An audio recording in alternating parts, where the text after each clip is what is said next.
सुप्रभात हम लोग बच्चों। आज दिनांक 27/5/2020 कक्षा अष्टम विषय संस्कृत व्याकरण में हम आपको संध्या चैप्टर अध्याय लेकर के आए हैं।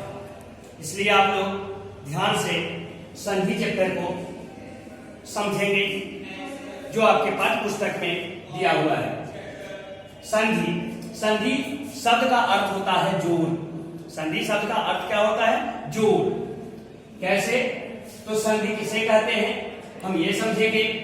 दो वर्णों के मेल से उत्पन्न होने वाले विकार को संधि कहते हैं। फिर से ध्यान से समझिए, संधि किसे कहते हैं? दो वर्णों के मेल से उत्पन्न होने वाले विकार को संधि कहते हैं। आपको एग्जाम्पल उदाहरण जैसे शिव जोड़ आलय, शिव जोड़ आलय, शिवालय। शिवालय शब्द का संधि विच्छेद होता है शिव जोड़ आलय। जगदीश जगत जोड़ ईश्वर, जगदीश्वर। यह संधि की परिभाषा और दो उदाहरण से आपको समझाए हैं, बताए हैं।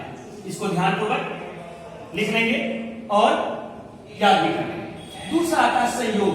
संयोग मतलब होता है मिलना, ज्वाइनिंग। संयोग किसे कहते हैं?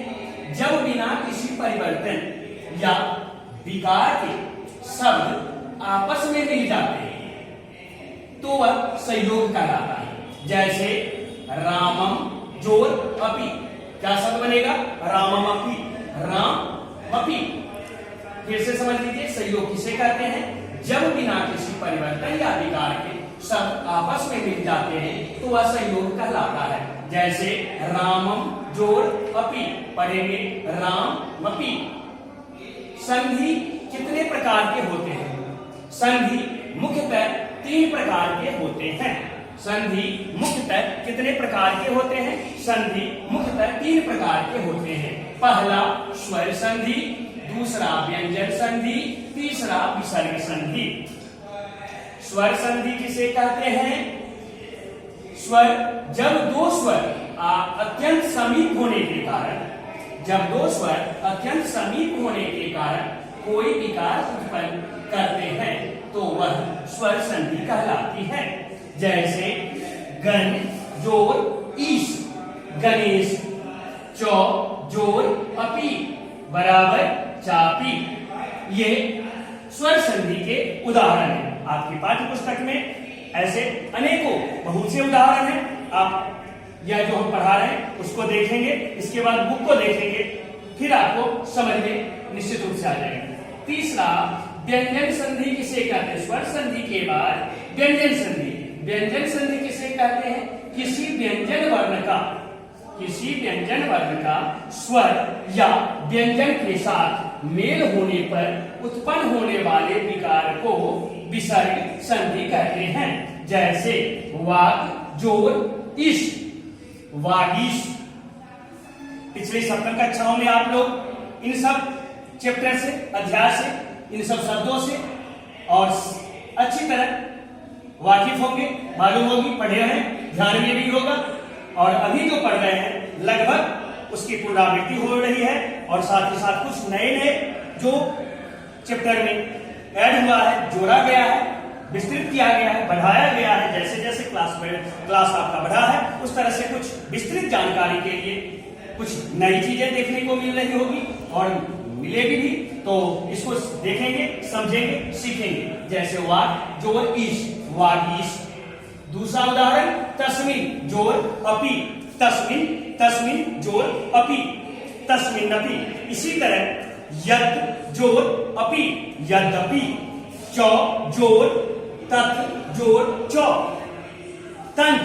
ये सब व्यंजन संधि के उदाहरण हैं। इस तरह से व्यंजन संधि समझ जाने के बाद आप समझिए विसर्ग संधि किसे कहते हैं। तो विसर्ग संधि विसर्ग के साथ स्वर या व्यंजन के मेल से उत्पन्न होने वाले विकार को विसर्ग संधि कहते हैं। फिर से समझिए विसर्ग संधि किसे कहते हैं? विसर्ग के साथ स्वर या व्यंजन के मेल से उत्पन्न होने वाले विकार को विसर्ग संधि कहते हैं। इसका एग्जाम्पल जैसे कह जोर अपी, कह जोर अपी, क्या लिखा बनेगा? को अपी शब्द बनेगा, कह जोर अपी, को अपी। इसी तरह दूसरा उदाहरण, पुत्र जोर चौ, पुत्रश्च, क्या पढ़ेंगे? पुत्रश्च। इसी तरह नमस्ते का संधि विच्छेद वेरी पॉपुलर, बहुत ही लोकप्रिय और सर्वसुलभ, जैसे नमस्ते, नमः जोर ते, नमस्ते, यह विसर्ग संधि का उदाहरण है। फिर से हम समझा देते हैं आपको, इस चैप्टर को फिर से पुनरावृत्ति कर देते हैं, इसको ध्यान से समझेंगे। संध्या, संध्या मतलब होता है जोड़, जोड़ को जो मतलब एक शब्द दूसरे से आकर के कुछ नियम व्याकरण की दृष्टिकोण से आकर के वह आपस में जुड़ते हैं, इसको संधि कहते हैं। तो संधि की परिभाषा होगी कि संधि किसे कहते हैं, तो संधि की परिभाषा आप बोलेंगे, दो वर्णों के मेल से उत्पन्न होने वाले विकार को संधि कहते हैं। एग्जाम्पल, जैसे शिव जोर आलय, क्या होगा? शिवालय। देव जोर इंद्र, देवेंद्र। जगत जोर ईश्वर, जगदीश। ये संधि की परिभाषा के साथ उदाहरण भी है।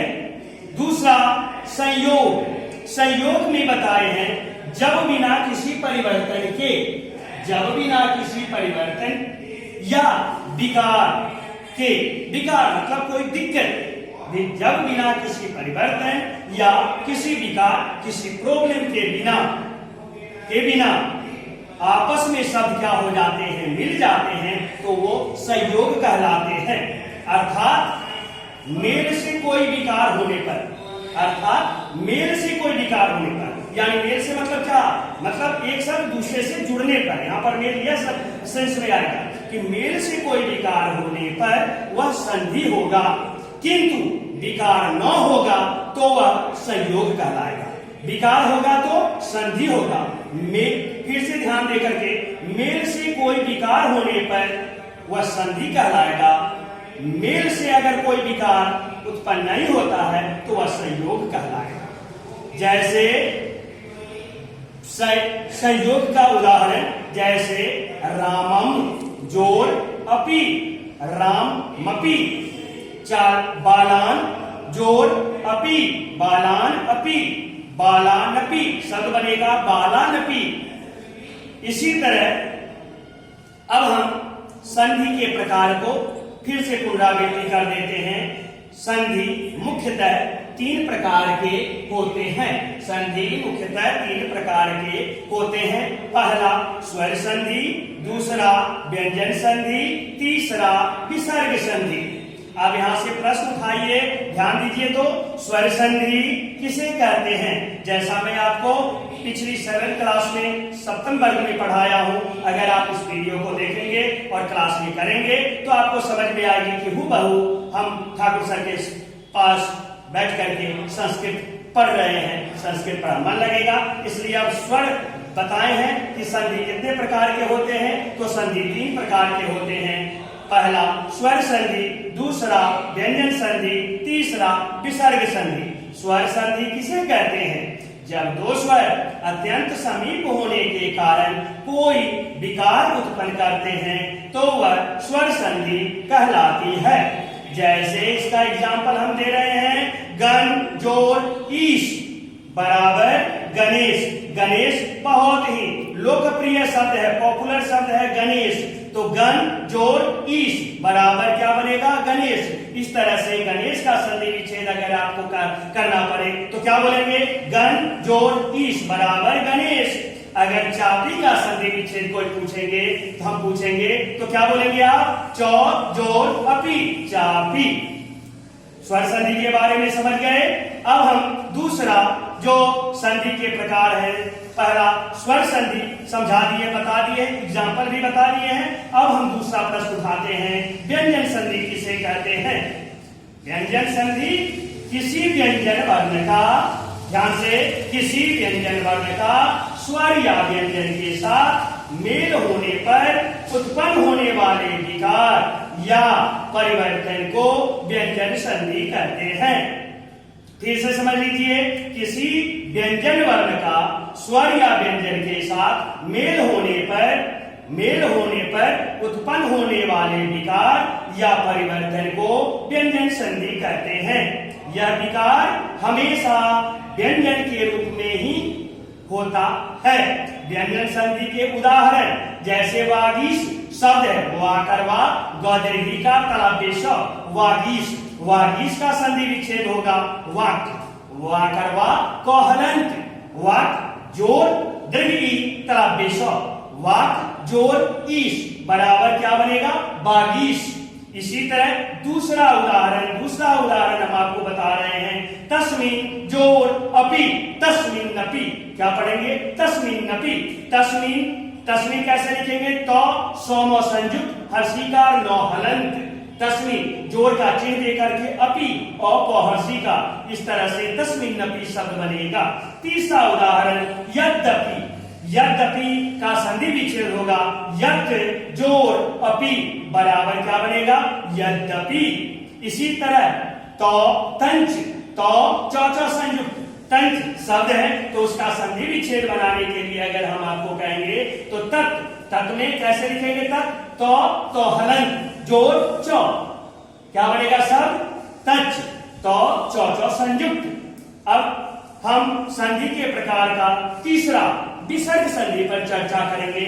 तो वह विसर्ग संधि विसर्ग के साथ, ध्यान देंगे, विसर्ग के साथ स्वर या व्यंजन के मेल से उत्पन्न होने वाले विकार को विसर्ग संधि कहते हैं। जैसे एग्जाम्पल कोअपी, कोअपी शब्द है को और पौहर्षी का कोअपी, कोअपी शब्द का संधि विच्छेद होगा जैसे कह है जोर अपी बराबर कोअपी। इसी तरह पुत्रश्च, पुत्रश्च का संधि विच्छेद होगा पुत्र जोर चौ पुत्रश्च। नमस्ते का संधि विच्छेद नमस्ते, हम अक्सर अपने से बड़े लोगों को प्रणाम करते हैं नमस्ते करते हैं, नमस्ते जो शब्द है वह उसका संधि विच्छेद क्या होगा तो नमः जोर ते नमस्ते। इस तरह से मैं आपको यह इस क्लास में आज संधि चैप्टर जो पढ़ाया हूं इसको ध्यान से आप बुक खोल करके पढ़ेंगे भी, साथ ही साथ ये जो हम आपको पढ़ाया हूं उसको भी याद कर लेंगे और इससे संबंधित जो पाठ की और बातें हैं, पाठ की जो मुख्य बातें हैं वह आपको बताए हैं और फिर अगले क्लास में हम आपको इसके बारे में और विस्तृत बताएंगे।